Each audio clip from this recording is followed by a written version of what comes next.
ನಮಸ್ಕಾರ ಸ್ನೇಹಿತರೆ, ವೀಣಾ ಅಡುಗೆಗೆ ಸ್ವಾಗತ. ಬೆಳಗ್ಗೆ ತಿಂಡಿಗೆ ತುಂಬ ರುಚಿಯಾಗಿರುವಂಥ ಉದ್ರುದ್ರಾಗಿರುವಂಥ ಶಾವಿಗೆ ಉಪ್ಪಿಟ್ಟು ಮಾಡಬೇಕಾ? ತುಂಬ ಸುಲಭವಾಗಿ ಮಾಡ್ಕೋಬೋದು, ತುಂಬ ರುಚಿಯಾಗಿರುತ್ತೆ. ಹಾಗೆ ಲಂಚ್ ಬಾಕ್ಸ್ಗೆ, ಟಿಫಿನ್ ಬಾಕ್ಸ್ಗೆ ಹೇಳಿ ಮಾಡಿಸಿದ ರೆಸಿಪಿ ಅಂತಲೇ ಹೇಳ್ಬೋದು.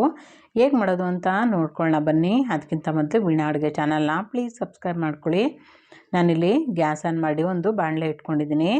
ಬಾಣಲೆಗೆ 3ರಿಂದ 4 ಟೇಬಲ್ ಸ್ಪೂನಷ್ಟು ಎಣ್ಣೆ ಹಾಕೋಬೇಕು. ಎಣ್ಣೆ ಎಲ್ಲ ಚೆನ್ನಾಗಿ ಬಿಸಿ ಆದಮೇಲೆ ಅರ್ಧ ಟೇಬಲ್ ಸ್ಪೂನಷ್ಟು ಸಾಸಿವೆ ಹಾಕೊಳ್ಳೋಣ. ಸಾಸಿವೆ ಎಲ್ಲ ಚೆನ್ನಾಗಿ ಸಿಡಿಬೇಕು.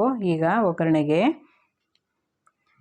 ನಾನಿಲ್ಲಿ ಒಂದು ಈರುಳ್ಳಿ, ಹಸಿಮೆಣಸಿನ್ಕಾಯಿ ಹಾಗೆ ಒಂದು ಕಡ್ಡಿಯಷ್ಟು ಕರಿಬೇವನ್ನ ಹಾಕ್ಕೊಳ್ತಾ ಇದ್ದೀನಿ. ಹಸಿಮೆಣಸಿನ್ಕಾಯಿ ನಿಮಗೆ ಖಾರಕ್ಕೆ ಎಷ್ಟು ಬೇಕಷ್ಟು ನೋಡಿಕೊಂಡು ಹಾಕೋಬೇಕಾಗತ್ತೆ. ಚೆನ್ನಾಗಿ ಈರುಳ್ಳಿ ಎಲ್ಲ ಫ್ರೈ ಆಗಬೇಕು. ಈಗ ತರಕಾರಿಗಳನ್ನ ಹಾಕೊಳ್ಳೋಣ. ನಾನಿಲ್ಲಿ ಬೀನ್ಸು, ಕ್ಯಾರೆಟು ಹಾಗೆ ಹಸಿ ಬಟಾಣಿ ಹಾಕ್ಕೊಳ್ತಾ ಇದ್ದೀನಿ. ನಿಮಗೆ ಯಾವುದು ಮನೇಲಿರುತ್ತೋ ಅದನ್ನೇ ಹಾಕ್ಕೋಬೋದು. ಚೆನ್ನಾಗಿ ಇದನ್ನು ಬಾಡಿಸ್ಕೋಬೇಕು. ಹಾಗೆ 2 ಹಣ್ಣಾಗಿರೋವಂಥ ಟೊಮೊಟೊನೂ ಹಾಕ್ಕೊಂಡು ಚೆನ್ನಾಗಿ ಹುರ್ಕೋಬೇಕಾಗತ್ತೆ. ತರಕಾರಿ ಎಲ್ಲ ಚೆನ್ನಾಗಿ ಬಾಡಿಸ್ಕೊಂಡು ಚೆನ್ನಾಗಿ ಬೇಯಬೇಕು. ಸ್ವಲ್ಪ ಉಪ್ಪು ಹಾಕೋಣ. ಉಪ್ಪು ಹಾಕಿದ್ರೆ ಬೇಗ ತರಕಾರಿಗಳೆಲ್ಲ ಬೇಯುತ್ತೆ. ಚೆನ್ನಾಗಿ ಇದನ್ನು ಬಾಡಿಸ್ಕೊಂಡು ಹಾಗೆ ಒಂದು ಪ್ಲೇಟ್ ಮುಚ್ಚಿಬಿಟ್ಟು ತರಕಾರಿ ಬೇಯಿಸ್ಕೊಳ್ಳೋಣ.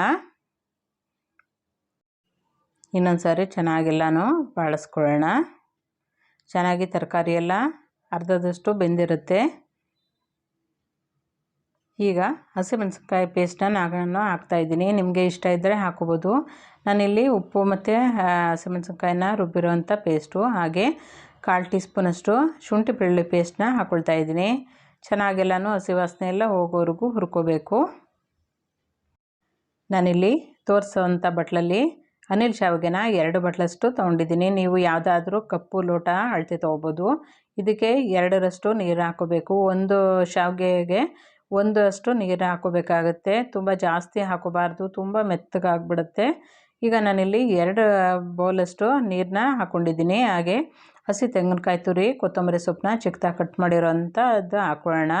ಹಾಗೆ ರುಚಿಗೆ ತಕ್ಕಷ್ಟು ಇನ್ನು ಸ್ವಲ್ಪ ಉಪ್ಪನ್ನು ಸೇರಿಸ್ಕೊಂಡು ಚೆನ್ನಾಗೆಲ್ಲನೂ ಮಿಕ್ಸ್ ಮಾಡಿಕೊಂಡು ತರಕಾರಿ ಎಲ್ಲ ಬೇಯಿಸ್ಕೋಬೇಕು. ಈಗ ನೀರಲ್ಲಿ ತರಕಾರಿ ಎಲ್ಲ ಚೆನ್ನಾಗಿ ಬೆಂದಾದಮೇಲೆ ಈಗ ಅನಿಲ್ ಶಾವಿಗೆ ನಾನಿಲ್ಲಿ 2 ಬಟ್ಲಷ್ಟು ತೊಗೊಂಡಿದ್ದೀನಲ್ಲ ಅದನ್ನು ಒಂದೊಂದಾಗಿ ಹಾಕ್ಕೊಳ್ತಾ ಇದ್ದೀನಿ. ಈಗ 1 ಬಟ್ಲಷ್ಟು ಅನಿಲ್ ಶಾವಿಗೆನ ಹಾಕ್ಕೊಂಡಿದ್ದೀನಿ.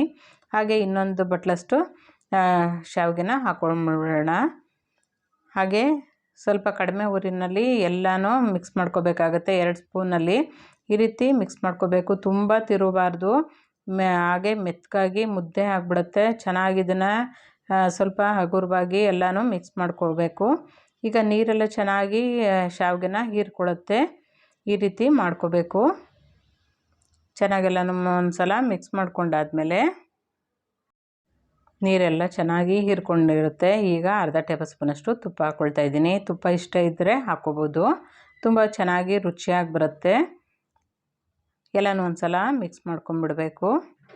ಈಗ ನೀರೆಲ್ಲ ಚೆನ್ನಾಗಿ ಹೀರ್ಕೊಂಡಿದೆ. ಹಾಗೆ ಇನ್ನು ಸ್ವಲ್ಪ ಹರಳಬೇಕು ಶಾವಿಗೆ. ಈಗ ಸ್ವಲ್ಪ ನಿಂಬೆ ರಸನ ಹಾಕ್ಕೊಳ್ತಾ ಇದ್ದೀನಿ. ಎಲ್ಲನೂ ಒಂದು ಸಲ ಚೆನ್ನಾಗಿ ಮಿಕ್ಸ್ ಮಾಡ್ಕೊಂಬಿಡೋಣ. ಹಾಗೆ ಒಂದು ಪ್ಲೇಟ್ ಮುಚ್ಚಿಬಿಟ್ಟು ಸಿಮ್ನಲ್ಲಿ 2 ನಿಮಿಷ ಬಿಟ್ಬಿಟ್ಟಂತೂ ತುಂಬ ಉದ್ರುದ್ರಾಗಿರೋವಂಥ ರುಚಿಯಾಗಿರುವಂಥ ಅನಿಲ್ ಶಾವಿಗೆ ಉಪ್ಪಿಟ್ಟು ರೆಡಿ ಆಗಿಬಿಡುತ್ತೆ. ನೋಡ್ತಾ ಇರ್ಬೋದು ಎಷ್ಟು ಉದ್ರುದ್ರಾಗಿ ಬಂದಿದೆ. ಒಂದೇ ಪಾತ್ರೆಯಲ್ಲಿ ಈ ರೀತಿ ಮಾಡ್ಕೋಬೋದು. ಹೊಸದಾಗಿ ಕಲಿಯೋರು ಸಹ ತುಂಬ ಈಸಿಯಾಗಿ ಮಾಡ್ಕೋಬೋದು. ಹಾಗೆ ಮಕ್ಕಳಿಗೆ ಇನ್ನು ಸ್ಕೂಲೆಲ್ಲ ಸ್ಟಾರ್ಟ್ ಆಗುತ್ತಲ್ವ, ಹಾಗೆ ಟಿಫನ್ ಬಾಕ್ಸ್ಗೂ ಲಂಚ್ ಬಾಕ್ಸ್ಗೂ ಮಾಡೋದಕ್ಕೆ ತುಂಬ ಈಸಿ ಅಂತಲೇ ಹೇಳ್ಬೋದು. ಒಂದು ಸಲ ಟ್ರೈ ಮಾಡಿ ಸ್ನೇಹಿತರೆ. ಈ ರೆಸಿಪಿ ಇಷ್ಟ ಆಗಿದ್ರೆ ಲೈಕ್ ಮಾಡಿ, ಶೇರ್ ಮಾಡಿ, ಕಮೆಂಟ್ ಮಾಡಿ. ಹಾಗೆ ಹೊಸಬ್ರು ಯಾರು ನೋಡ್ತಾ ಇದ್ದರೆ ದಯವಿಟ್ಟು ಸಬ್ಸ್ಕ್ರೈಬ್ ಮಾಡ್ಕೊಂಡು ನೋಡಿ. ಹಾಗೆ ನೀವು ಮಾಡಿ ಹೇಗಿತ್ತು ಅಂತ ಅನಿಸಿಕೆ ಅಭಿಪ್ರಾಯಗಳನ್ನ ಕಮೆಂಟ್ ಮೂಲಕ ತಿಳಿಸಿ. ಮತ್ತಷ್ಟು ಈಸಿ ರೆಸಿಪಿಗೋಸ್ಕರ ವೀಣಾ ಅಡುಗೆ ಚಾನಲ್ನ ಪ್ಲೀಸ್ ಸಬ್ಸ್ಕ್ರೈಬ್ ಮಾಡ್ಕೊಳ್ಳಿ. Thank you.